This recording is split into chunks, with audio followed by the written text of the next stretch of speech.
کیا ہے 40 سال کی عمر کی خاتون سے، اور وہ بھی وہ خاتون، وہ عورت جو 2 مرتبہ بیوہ ہو چکی ہے، 2 مرتبہ بیوہ عورت کے ساتھ میں آپ صلی اللہ علیہ وسلم نے پہلا نکاح کیا۔ پہلے کیا آپ صلی اللہ علیہ وسلم کے نکاح کی تیاری ہو رہی ہے، حضرت خدیجہ کبریٰ رضی اللہ عنہا کی نکاح کی تیاری ہو رہی ہے، آپ صلی اللہ علیہ وسلم اب دولہا بنیں گے اور حضرت خدیجہ کبریٰ رضی اللہ عنہا کے گھر میں تشریف لے جائیں گے، تو آپ صلی اللہ علیہ وسلم کیسا دولہا بن رہے ہیں؟ آج کے زمانے کے معاشرے کے جو دولہا بنتے ہیں، آپ ان کو اپنے ذہن کے اندر نہ لائیں، ان کو تو ہم سے چیز کار ہونا، وہ کار میں بیٹھیں گے، ان کے سہرے ان کو سجائے جائیں گے، خوشبو میں ان کو بسایا جائے گا، ان کے پیچھے بہت سارے مٹھائی ہوں گے جو ان کے ساتھ کھانا کھانے کے لیے جائیں گے۔ یہ آج کے جو بولے ہوتے ہیں، یہ انٹرنیشنل بھکاری ہے، یہ جا کر کے جوڑے کے پیسے بھی بھیک میں مانگتے ہیں، پھر اس کے بعد میں سامان جہیز بھی ان کو بھیک میں مانگتے ہیں، پھر اس کے بعد بھی یہ مانتے نہیں، ان کو بھیک ابھی ملتے رہنا، بچہ پیدا ہوا تو بچے کو بھی بیچارے وہ نانا نانی کیا کی چھلے بنا کو تو چین بنا کے جو انگوٹھی ڈال کر کے کیا کی ان کو دیتے ہی رہنا، سلامی ان کو ہٹا پورے سلامیاں نکلتا، چلو اللہ کے پاس ہر ایک کو ملا کے دونوں ملا کے حساب دینا ہے، ایک ایک پیسے کا اللہ حساب دے گا۔ اللہ فرماتا فَمَن يَعْمَلْ مِثْقَالَ ذَرَّةٍ خَيْرًا يَرَهُ وَمَن يَعْمَلْ مِثْقَالَ ذَرَّةٍ شَرًّا يَرَهُ۔ یہ جتنے سہرے مان رہے ہو، یہ جتنے ویڈیو گھڑے ہو رہا ہے، یہ جتنے ڈیکوریشن کیا جا رہا ہے، یہ جتنے کھانے کو تم برباد کر رہے ہو، یہ جتنی وہ چھوٹی ماں سے بھیک مانگ رہے ہو، ایک ایک پیسے کا حساب اللہ کے دینا پڑے گا اور وہ پیسے واپس کرنا پڑے گا، واپس نہیں کرو یہ ہو ہی نہیں سکتا۔ جتنے جوڑے کے پیسے آپ کے لیے ہیں اسے واپس کرنا پڑے گا، آپ وہاں پیسے تو آگے نہیں، یہ کہا بنگلے اس کو سب آپ یہاں چھوڑ کر کے جاؤ گے تو کیا کرو گے؟ واپس کے بدلے نیکیاں، نیکی بھی نہیں ہے، لو ان کے گناہ تمہارے اوپر ڈال دیے جائیں گے، بچو گے۔ پہلے کہا اب ہمارے نبی صلی اللہ علیہ وسلم دولہا بن رہے ہیں، اور کتنے خوبصورت لگ رہے ہوں گے ہمارے نبی صلی اللہ علیہ وسلم جب دولہا بنے ہوں گے۔ اور جب آپ دولہا بن رہے ہیں تو آپ صلی اللہ علیہ وسلم کے پاس میں پہننے کے لیے کپڑا بھی نہیں ہے کہ نوشوں کو کون سا کپڑا پہنایا جائے۔ چنانچہ حضرت ابو بکر صدیق رضی اللہ عنہ تشریف لاتے ہیں، دیکھ رہے ہیں ابو طالب کچھ پریشان سے نظر آ رہے ہیں، محمد صلی اللہ علیہ وسلم کا چہرہ بھی کچھ اترا ہوا نظر آ رہا ہے، کہا کیا ماجرا ہے؟ کہا کہ نہیں نوشوں کو ریڈی کرنا ہے اور ان کو پہننے کے واسطے جوڑے نہیں ہے۔ چنانچہ حضرت ابو بکر نے کہا ان کا جوڑا تو میں رکھا ہوں۔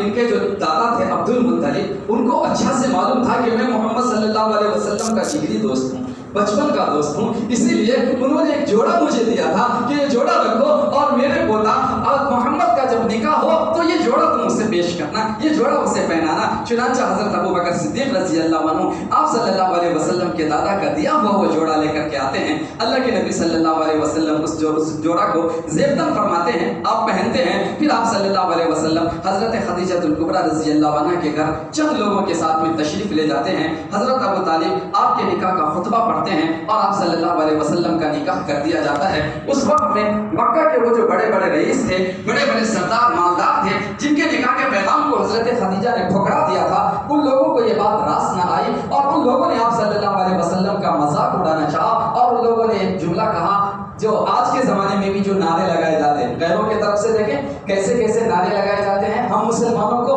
غصہ دلانے کے لیے، ہم مسلمانوں کو کہ جذبات کو ٹھیس پہنچانے کے لیے۔ چنانچہ ہمارے نبی صلی اللہ علیہ وسلم کے ساتھ بھی یہ معاملہ پیش آیا کہ جب ان لوگوں نے دیکھا کہ بھئی ہمارے نکاح کے پیغام کو ٹھکرایا گیا تو ان لوگوں نے ایک بات اڑا دی کہ غریب نوشو اور امیر عارض، یعنی دولہا غریب ہے اور دلہن امیر ہے۔ حضرت خدیجہ کبریٰ رضی اللہ عنہا نے نکاح ہونے سے پہلے اتنے سونے چاندی محمد صلی اللہ علیہ وسلم کے سامنے رکھا کہ وہ سونے دیوار بن کر کے کھڑے ہو گئے اور ہمارے نبی صلی اللہ علیہ وسلم پیچھے نظر ہی نہیں آ رہے ہیں، اور پھر آپ نے اعلان کر کے بتایا کہ بتاؤ اب امیر کون ہے، غریب کون ہے، میری جتنی دولت ہے محمد صلی اللہ علیہ وسلم کے قدموں پر قربان ہے، لہٰذا اب امیر دولہا ہے، غریب دلہن ہے، میں غربت میں حضرت محمد صلی اللہ علیہ وسلم کے گھر تشریف لے جا رہی ہوں، اور اگر کوئی امیر ہے، مالدار ہے تو وہ محمد صلی اللہ علیہ وسلم ہے۔ پہلے کیا آپ صلی اللہ علیہ وسلم کا نکاح حضرت خدیجہ کبریٰ رضی اللہ عنہا سے ہوا، پھر آپ صلی اللہ علیہ وسلم کی حضرت خدیجہ کبریٰ رضی اللہ عنہا کی ازدواجی زندگی بہت اچھے طریقے سے شروع ہوئی اور بڑے محبت کے ساتھ میں آپ صلی اللہ علیہ وسلم حضرت خدیجہ کبریٰ رضی اللہ عنہا کے ساتھ میں رہے، یہاں تک کہ آپ صلی اللہ علیہ وسلم کے جتنے اولاد ہیں، آپ کی 4 بیٹیاں حضرت ام کلثوم، حضرت زینب، حضرت